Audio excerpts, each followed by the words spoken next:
Le GNV, le gaz naturel pour véhicule, est un carburant. Ce gaz, vous le connaissez bien, c'est celui que vous utilisez pour cuisiner ou pour vous chauffer.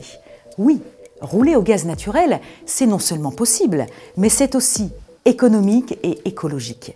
En effet, les véhicules roulant au GNV sont plus respectueux de l'environnement et de la santé. En moyenne, ils émettent 20% de CO2 en moins que les véhicules essence et jusqu'à 85% de particules fines en moins que les véhicules diesel construits avant le 1er septembre 2014.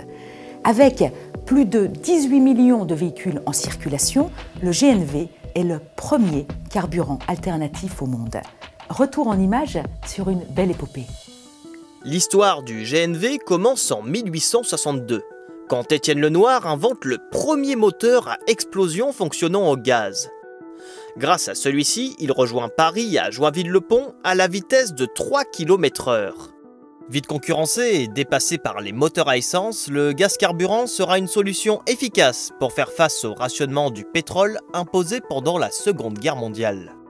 Dans les années 70, suite au premier choc pétrolier, le gaz carburant sera de nouveau plébiscité, notamment pour des raisons économiques. Depuis, il se développe en Europe, aussi bien pour les voitures particulières que pour les véhicules de transport public ou de marchandises. En France, ce sont les usages professionnels qui propulsent le marché. 2/3 des collectivités de plus de 200 000 habitants utilisent déjà le GNV pour leurs bus ou bennes à ordures ménagères. Mais le secteur privé n'est pas en reste.